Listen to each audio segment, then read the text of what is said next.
My cheating wife brought her affair partner to my birthday dinner and said he was just a friend. Hi, I'm Finn. I'm 41, and last Saturday night I threw an anniversary party for my wife and me, 15 years of marriage, a catered event, twinkle lights, real linen napkins, and I invited the one person guaranteed to blow it all to hell, her lover's husband. The house was spotless. I'd been scrubbing for days. Not because I cared about the dirt, no, that was long gone, but because it gave my hands something to do while my brain spun like a broken carousel. See, I'd known about the affair for 6 weeks. My wife, Vanessa, had been sleeping with a man named Derek. I didn't know his last name at first. I just knew him as the guy with the stupid gym tan and the expensive car who always picked up his daughter from dance class at the same time as Vanessa picked up ours. I noticed the glances. The way she smiled at her phone. The late nights. At yoga. One night I followed her. I know. Not my proudest moment. But you don't get too proud when your gut is screaming and everyone else tells you it's indigestion. She pulled into the parking garage of a mid-range hotel. Stayed for 2 hours. Left looking like someone who just got everything they needed and then some. I didn't confront her. Not yet. I'm not a yeller. I'm a planner. So I planned. I started digging. I found Derek's full name, where he lived. He had a wife. Amber. They had a daughter in the same dance class as ours. Cute little girl. Blonde curls, missing front tooth. So yeah? Our families were intertwined. I reached out to Amber with one message. You don't know me, but I think our spouses are sleeping together. She replied an hour later. I know. That's how it started. Late night texts.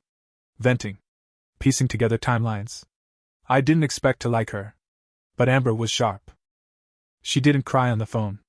She didn't collapse. She got angry. And I respected that.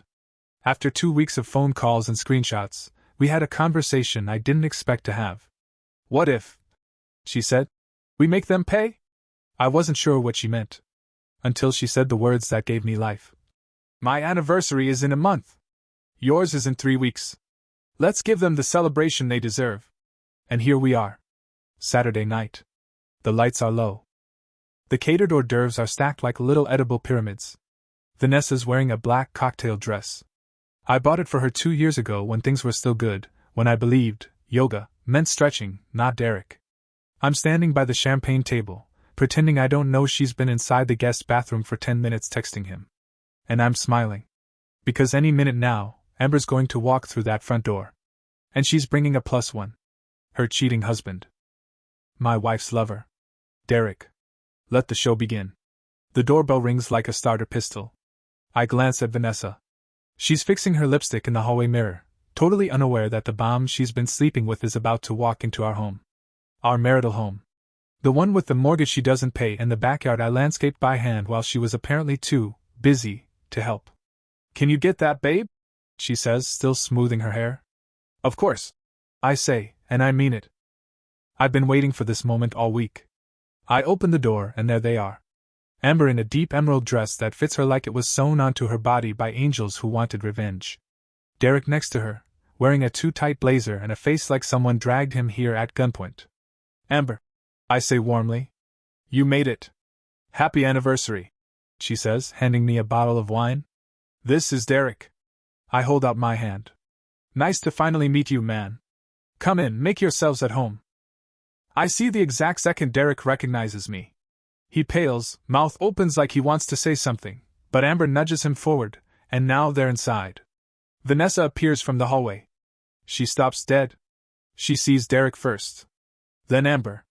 Then me, smiling like it's Christmas morning and I just unwrapped their affair in front of God and everyone. Her face says it all, pure, undiluted panic. I raise my champagne glass. Everyone, may I have your attention? The room quiets. Our friends, co-workers, neighbors, all of them clutching flutes and tiny crab cakes. I just want to thank you all for coming tonight.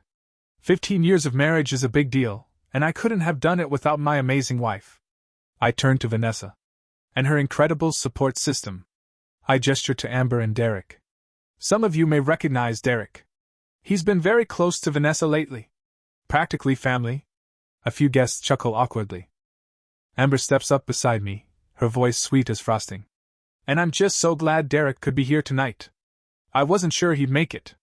What with his busy schedule and all. Derek shifts, visibly sweating. Vanessa hisses under her breath. Finn. What the hell is this? Oh, I say, still smiling. This is honesty. Transparency. Something you two clearly forgot about. The crowd is shifting now. Confused glances. Whispered gasps. Someone's already checking Google for the closest Uber. Is this a joke? Derek mutters to Amber. Amber turns to him, eyes cold. No. This is your life blowing up in real time. Smile for the camera. And she actually pulls out her phone. Because yes, we're documenting this.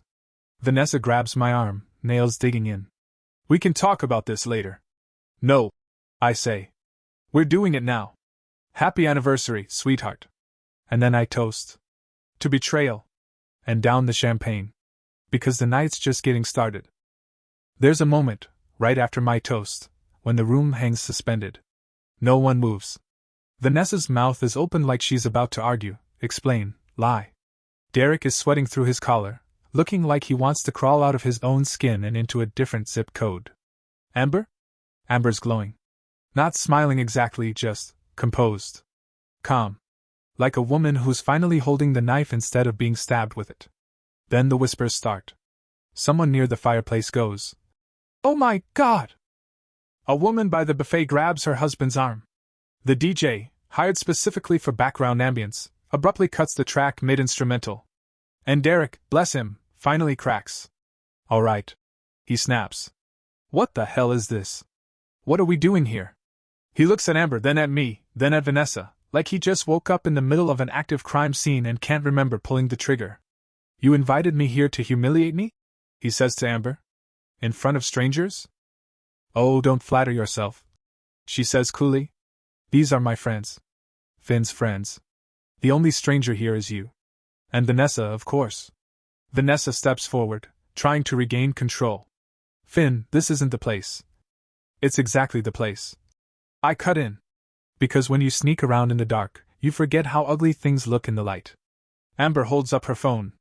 We've got the texts, Derek. The gym sessions that ran long. The hotel receipts. Even the Valentine's Day rendezvous when you said you were visiting your mother in hospice. Classy move, by the way. Someone gasps. Vanessa turns on her. You told him that? She hisses. I panicked. Derek fires back. You said you were going to tell your husband. I was trying to buy us time.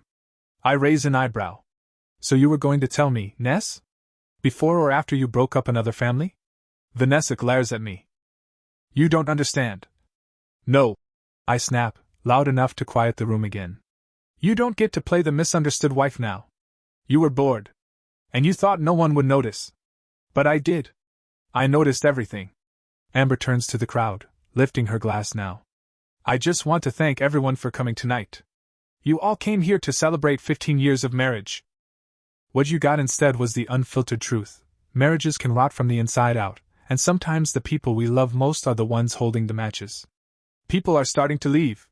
One of Vanessa's friends looks like she's silently debating whether to sneak out the front or back door. Smart. I loved you. I say quietly to Vanessa. I built a life with you. I thought we were in this together. She opens her mouth, but I shake my head. I didn't cheat. I didn't lie. I didn't sleep with someone else's spouse while our daughter was in ballet class. That hits hard. Because yes, our daughter and Derek's go to the same studio. The silence after that is suffocating. And then Amber, with surgical precision, lands the final blow. Oh, and Derek? You may want to tell your wife, your actual wife, where you were tonight. I'm guessing you didn't mention you were attending a party with the woman you've been sleeping with for 7 months. He blinks. What? Vanessa turns to him. You said you were divorced? He tries. Truly, he tries. We're separated. Amber cocks her head. We are not. Another gasp. Derek's still married. She says sweetly. But don't worry, Ness. You're not the only one who got played. Vanessa stares at Derek like she's seeing him for the first time. The panic on his face now? That's not for me. It's for her. Because suddenly she realizes, she's not the exception. She's the pattern. Vanessa looks like she's about to vomit. Not metaphorically. I mean literally, Like she's swallowing something sour and acidic that's crawling up her throat, and that something is the realization that she's just the latest installment in Derek's greatest hits of deception. You told me you were divorced, she says again, quieter this time, but not less deadly. I was going to be. Derek stammers. It's just complicated. Oh, Amber says, tilting her head with mock sympathy. You hear that, Finn? It's just complicated. He's married, but it's complicated. I raise my glass again, because apparently we're doing rounds of toast now. Too complicated. May it one day grow a spine. The guests are practically rubbernecking at this point. Those who haven't left are doing that awkward hover, like they're hoping someone starts throwing punches or throws a cake so they can say they were there when it happened. Vanessa grabs her clutch off the sideboard and storms toward the door. Don't follow me. She snaps at Derek as she passes. But Derek, sweet, spineless Derek, follows anyway. Vanessa, come on, just talk to me. She whirls on him like a lioness about to rip out a throat. You lied to me about your marriage, your life, your wife. I destroyed my family thinking you were different. You destroyed your family because you wanted to, Amber says, cold as glass. Vanessa falters. I'm not proud of what I did, she mutters, voice shaking. But I thought I knew what I was doing. I thought we had something real. Amber laughs. Not a soft laugh. A laugh that's sharp and joyless and full of fury that's been bottled for months. You don't even know what real looks like. You thought Derek was the answer to your midlife boredom, and you didn't care who else got crushed in the process. I made a mistake. No, I cut in. You made several. Starting with him.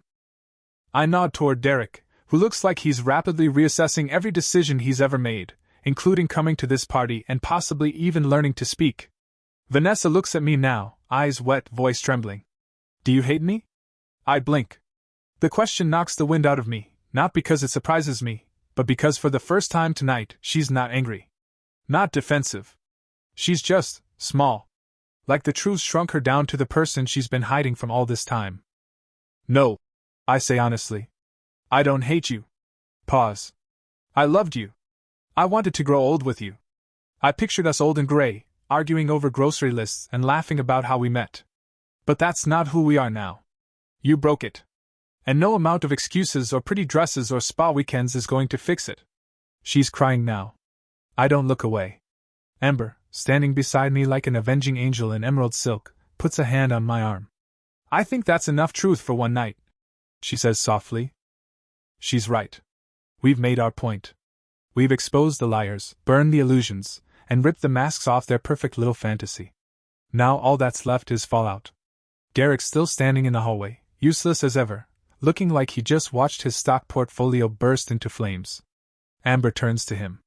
I'll send you the divorce papers on Monday. He doesn't even respond. Just lowers his head. And walks out after Vanessa. Not a word. Not even goodbye. The front door closes behind Derek and Vanessa with the kind of finality you usually only hear in courtrooms and funerals. Amber exhales slowly beside me, like she's been holding her breath for 6 straight weeks and finally remembered how lungs work.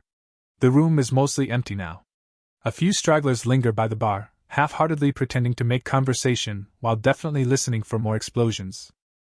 I walk over to the Bluetooth speaker and press stop on the jazz playlist that suddenly feels wildly inappropriate. Amber kicks off her heels with a sigh.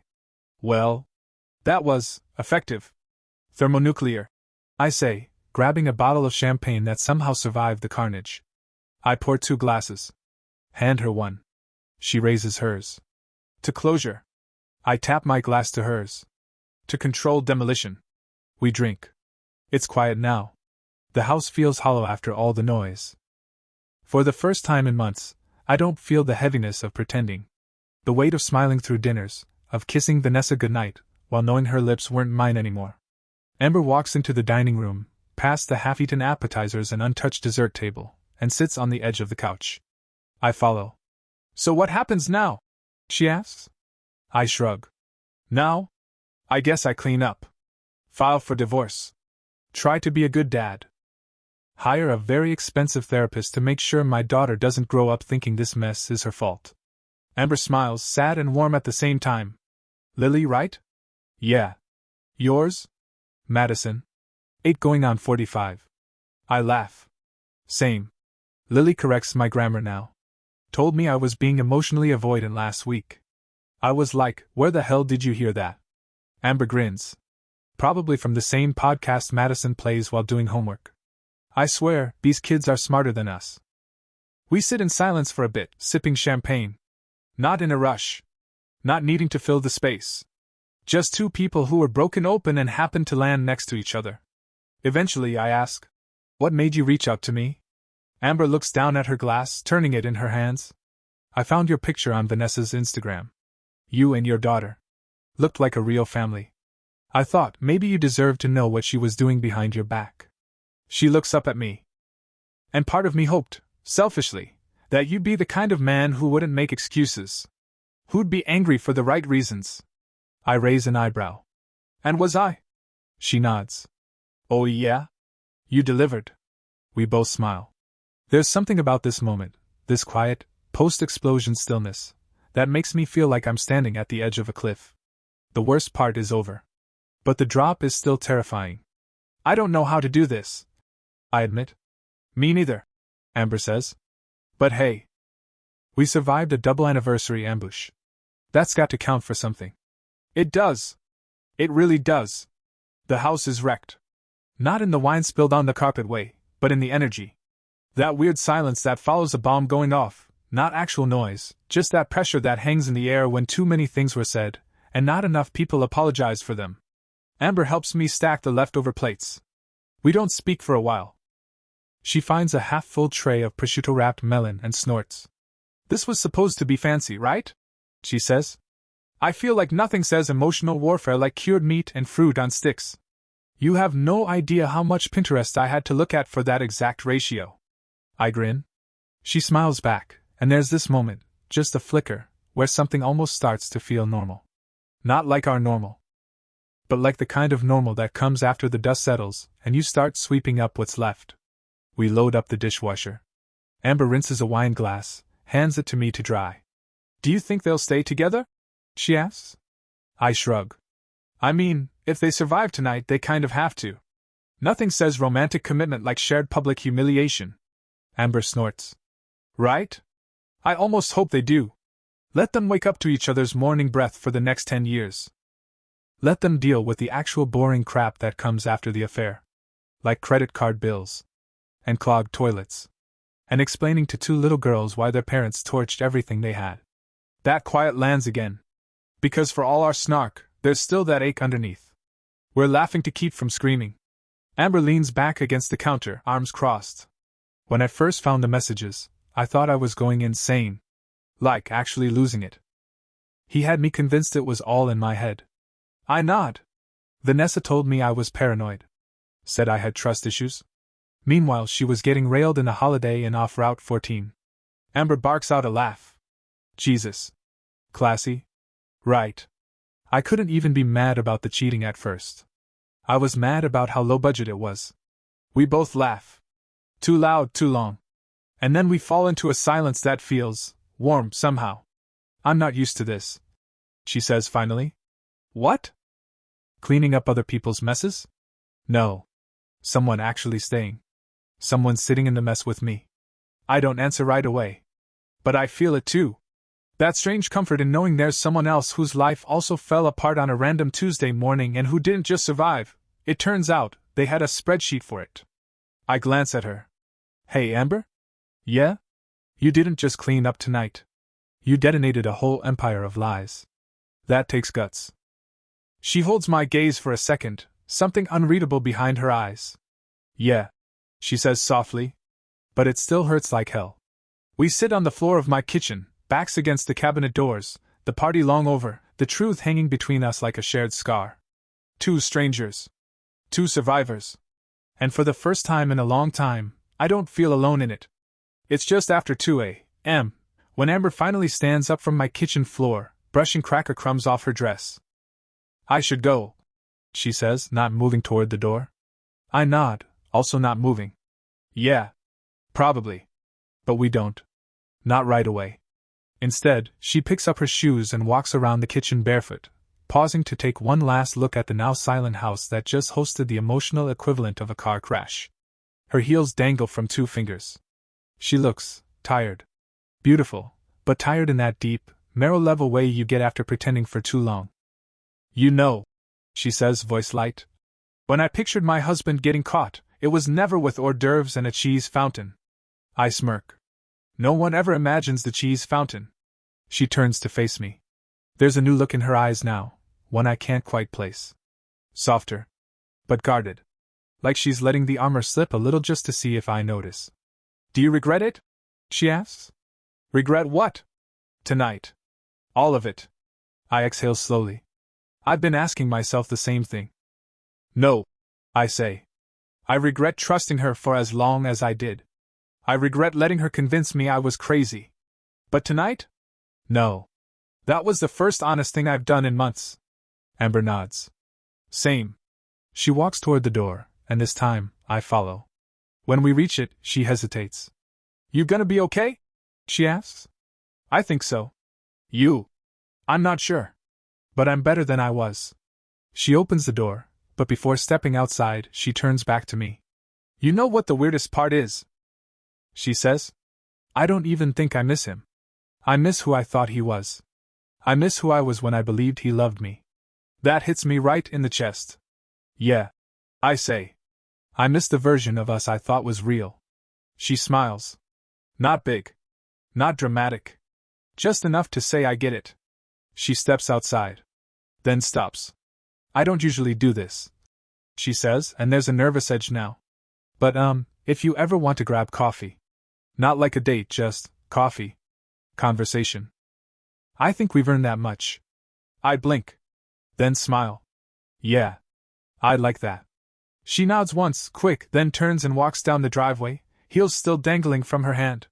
I watch her go until she disappears around the corner. The house is dead quiet when I shut the door behind me. And for the first time since Vanessa's affair tore my world in half, it doesn't feel empty. It feels new. Like something else is about to begin. 2 weeks later, Amber and I are sitting across from each other in a tiny coffee shop that smells like cinnamon and second chances. It's not a date. We've said that, out loud, at least 4 times now.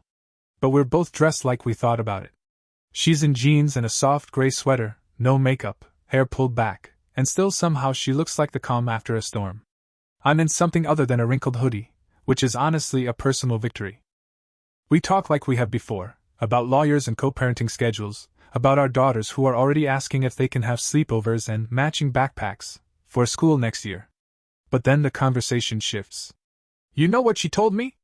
Amber says, stirring her drink. Vanessa said I was cruel. That we were cruel. For what we did that night. I snort. Right. Because we're the villains in the story about their affair. She said Derek loved her. Amber adds. I pause. Do you believe that? Amber shakes her head. No. I think he loved how she made him feel. Just like Vanessa loved how Derek made her feel. But neither of them loved us enough to stop. That sits between us for a second, heavy but honest. Then I ask her something I hadn't planned on. Do you miss him? Amber doesn't answer right away. Her eyes flick to the window, watching a couple walk by holding hands. I miss the person I thought he was, she says. The guy who brought me soup when I was sick, who remembered our daughter's teacher's name, who rubbed my feet on the couch after a long day. But that guy? He hasn't existed in a long time. So no. I don't miss him. I miss being seen. God. If that doesn't sum it up. Me too, I admit. Vanessa was good at acting like I mattered. Until I didn't. Amber studies me for a moment. You do matter, Finn. You never stopped. I don't know what to say to that. Not because I don't believe her. But because part of me forgot what it felt like to be told something kind without an agenda. She checks her watch. I should get going. Pick up Madison. I nod. Lily's at my mom's. She's probably forcing her into another game of Scrabble she doesn't understand. Amber smiles, gathering her bag. Then pauses. Hey, she says. That night, your speech. The toast. To betrayal. That was devastating. But also perfect. Yeah? I ask, surprised. She leans in slightly. You forgot one thing, though. What's that? She holds my gaze. To survival. And with that, she turns and walks out. I sit there for a long time after, replaying her words. She's right. We didn't just expose them. We survived them. And somewhere in this weird, twisted wreckage? That's starting to feel like something worth toasting to. I see Vanessa again for the first time in a month at the Dance Academy's spring showcase. She's with Derek. Of course she is. He's wearing a polo shirt like he thinks he invented Saturday casual. She's in white, always white, like she's auditioning for a second chance at purity. They sit 3 rows in front of me, just far enough that I don't have to smell his cologne, thank God, but close enough that I can see her glance over her shoulder when she realizes I'm here alone. Amber arrives 10 minutes later. She spots me, smiles, and slides into the seat beside me without asking. She smells like citrus and clean laundry. It makes the knot in my chest loosen just a little. Thanks for saving me from sitting near the happy couple, she whispers. Anytime, I say, then nod toward Derek. He's wearing loafers with no socks. She glances. He thinks that makes him edgy. He looks like a real estate agent who lost his license but still keeps showing up at open houses. Amber covers her mouth to hide her laugh. The lights dim. Lily and Madison walk onto the stage with their class, matching tutus and glittery headbands making them nearly identical from a distance. They hold hands until the music starts. Then, like they rehearsed it 1,000 times in the mirror, they hit their marks. Watching them dance, you'd never guess their lives had been torn in half this year. They're light. Joyful. Whole. Amber leans in. She's smiling. She always smiles when she's spinning. I say. I meant you. And I am. I didn't realize it until now, but yeah, something about being here, sitting next to Amber, watching our daughters twirl across a stage that doesn't care who cheated on who, yeah, I'm smiling. After the show, we all funnel into the lobby like every other family. Derek and Vanessa pretend not to see us. Madison and Lily run straight toward us, arms open like missiles, launching into hugs. Can we get ice cream? Lily asks. Please? Madison adds. Amber and I exchange a look. Sure, I say. 1 cone. And you're both cleaning your rooms tomorrow. Madison beams. Deal. As we're leaving, Derek finally speaks. Finn. I stop. He looks uncomfortable, like he's about to choke on a compliment he doesn't want to give. Lily, she talks about your mom a lot. Says she makes the best pancakes. Amber raises an eyebrow. That's because she does. Derek frowns. I'm glad the girls are doing okay. I nod. They are. Because we are. He looks like he wants to say more. Maybe an apology. Maybe an excuse. But Vanessa touches his arm and gives him that subtle, dismissive tug like now's not the time, and he folds like a lawn chair. We leave without saying anything else. At the ice cream shop, the girls pick the same flavor, bubblegum. Amber and I split a chocolate shake. We sit at the window, watching them giggle over sugar and melted sprinkles, and I realize I don't feel like a cautionary tale anymore. I feel like someone who survived the plot twist. And maybe, just maybe, is starting to write the sequel. It's raining when I pull into Amber's driveway later that night. The kind of steady, gentle rain that makes everything feel quieter, like the sky is finally letting something go. The girls are asleep in the back seat. Madison curled up against the door, one shoe missing. Lily drooling into her seatbelt. Amber smiles at them, brushing a damp curl from Madison's forehead. They look so peaceful. She whispers. They have no idea how messy we are. I say. Amber turns to me. They don't need to. That's the point. We absorb the damage so they don't have to. I nod. And you're doing a damn good job at that. For a second, we just sit there. No big declarations. No dramatic background music. Just 2 tired parents in a quiet car, listening to the rain and the soft sound of sleeping kids. I've been thinking, Amber says suddenly. About that night. The dinner? She nods. Sometimes I wonder if it was too much. If we went too far. I don't answer right away. Maybe, I admit. But if we hadn't done it that way, they never would have understood what they really cost us. They would have written us off. Called us emotional. Paranoid. Dramatic. Amber sighs. They already did. Yeah, but now they have to say it from the cheap seats. She smirks. Fair. I turn to her.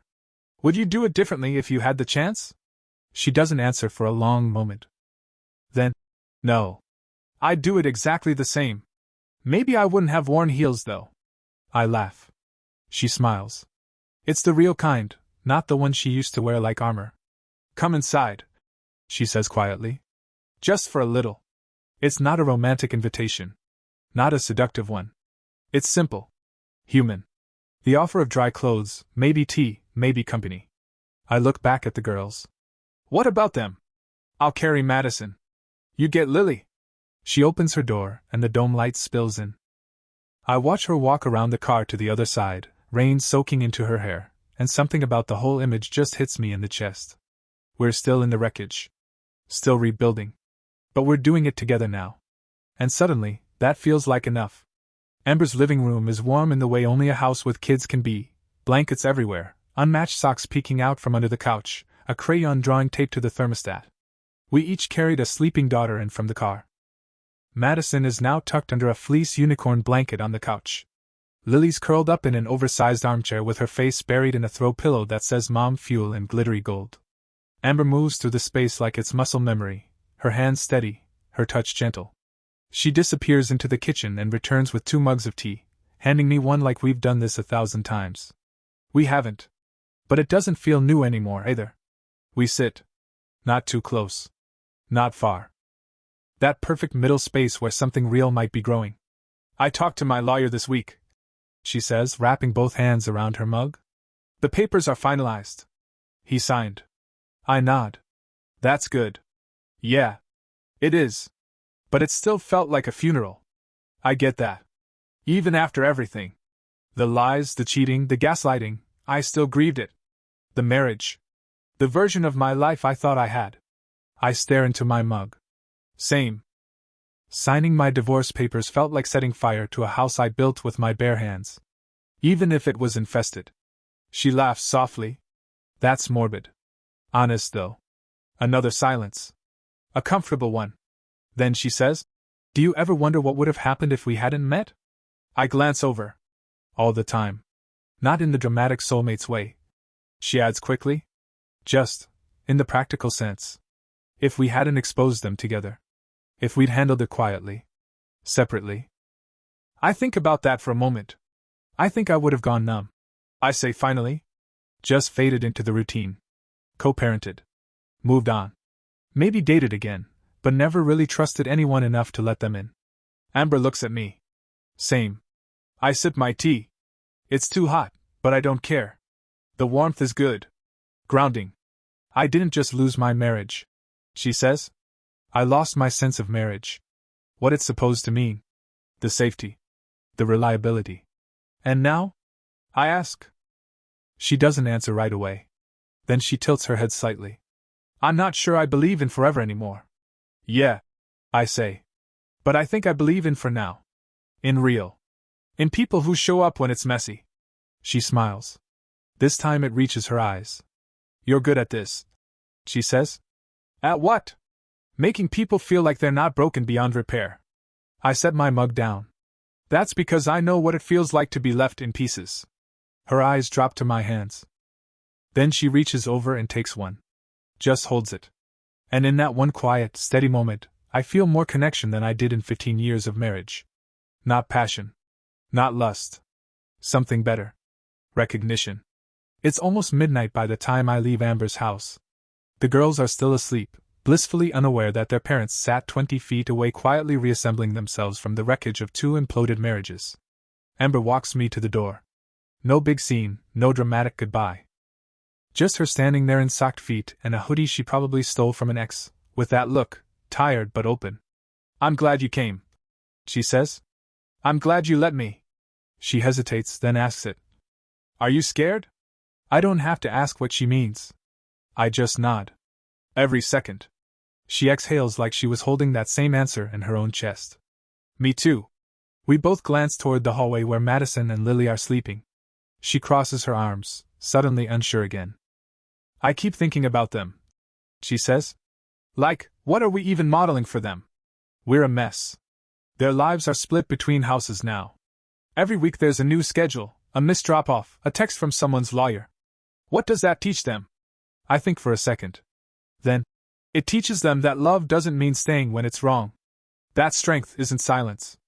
That you can be betrayed and still come back stronger. Amber looks at me for a long time. And I can tell This is the moment. Not the dinner party.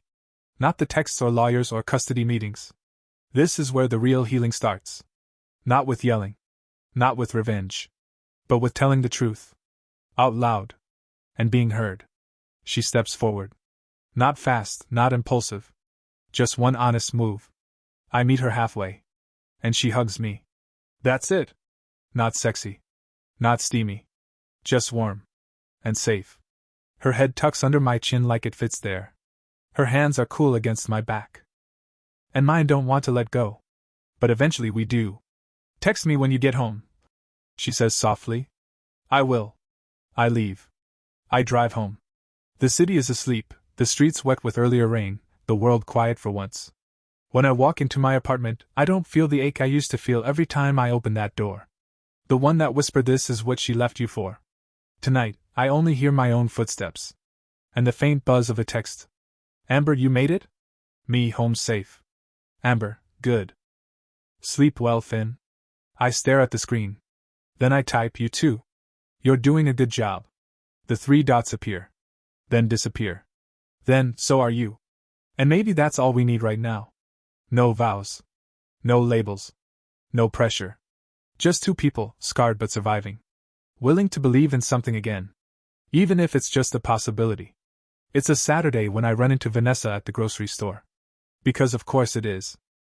Because the universe has a sixth sense of humor, and wants to make sure I never feel too stable. She's in the organic produce section, examining avocados like she's starring in a Whole Foods commercial.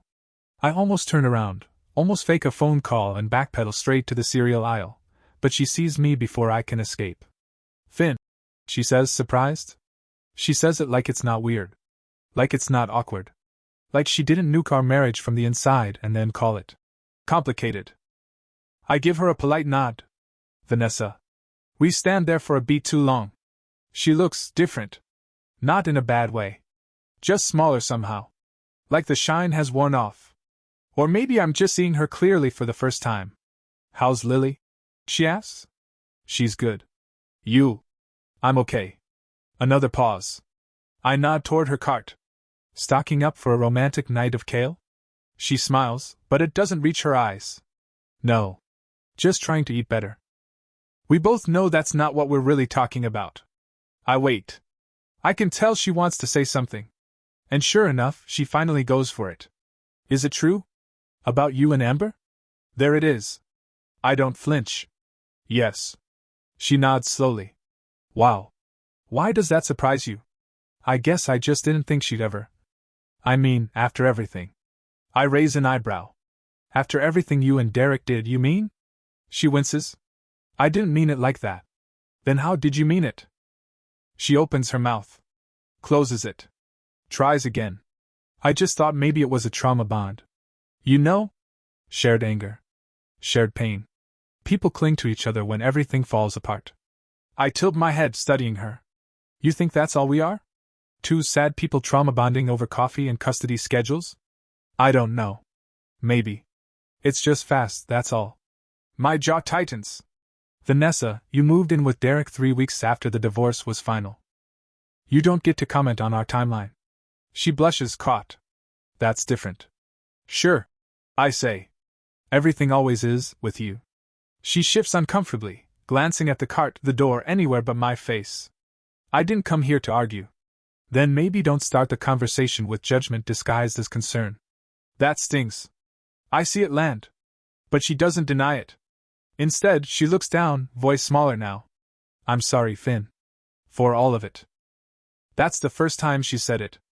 I believe she means it. But it doesn't matter. Not really. I know. I say. I hope you're happy. She nods. You too. And just like that, we part ways. No tears. No screaming. Just 2 people who burned down a life and are now shopping for fresh fruit in the ashes. As I walk out, I text Amber. Ran into Vanessa? She knows about us. Her reply comes seconds later. Good. Let her watch. And for the first time in a long time, I laugh in the middle of a parking lot. The following weekend, the 4 of us, Amber, me, Madison, and Lily, go to the zoo. It wasn't planned like some big milestone.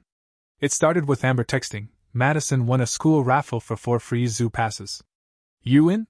I was. So was Lily. So was the weirdly humid weather and the $9 lemonades. But somehow, it feels like a new chapter. The girls are a riot. Madison leads every exhibit like she owns the place, narrating giraffe facts in that confident 8-year-old way that makes everything sound made up but oddly specific.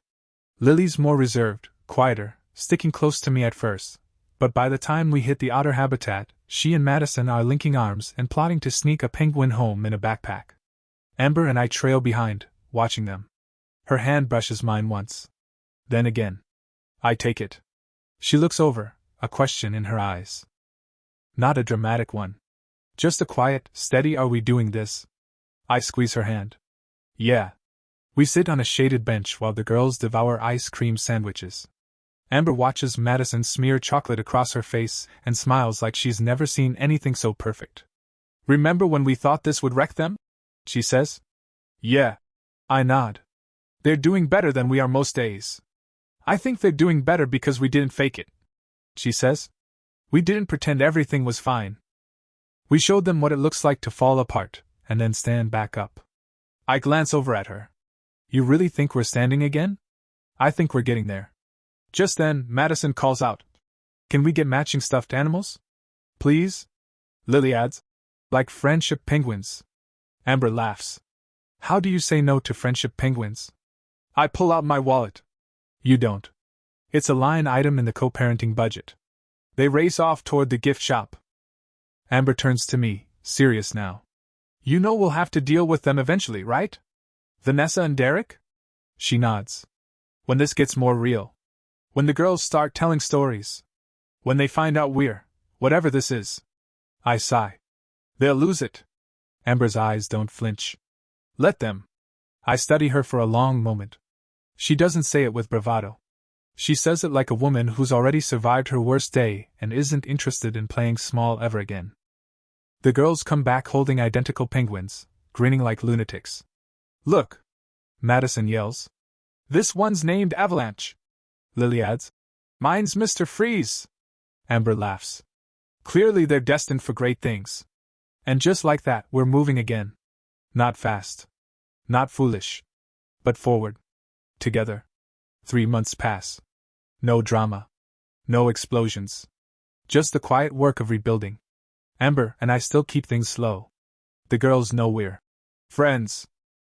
The kind that cook dinner together, show up to the same recitals, and sometimes fall asleep on the couch watching old Disney movies with 2 half-melted bowls of popcorn between them. It's not a secret. It's just evolving. Derek tries to stir the pot once, sends Amber a terse message after Madison calls me her bonus parent. During a drop-off. Something about boundaries and confusing the kids. She deletes it without replying. Vanessa? Radio silent. I heard from a mutual that she and Derek are fighting. A lot. 2 hurricanes trying to share a roof. Someone said. Meanwhile, I teach Lily how to ride a bike. Amber cries when Madison reads a poem about her family, and includes my name. And one Sunday morning, while the girls play in the yard, Amber turns to me on the porch and says, I haven't felt this safe in years. Neither have I. It's not perfect. But it's ours. It's fall when Amber moves in. No announcement. No ceremony. Just boxes in the trunk and 2 girls squealing as they decide which room will be for sleepovers and which one is strictly for serious dance practice. Amber hangs her coat in the hallway, beside mine. That's when it hits me. This isn't a rebound. This isn't survival. This is home.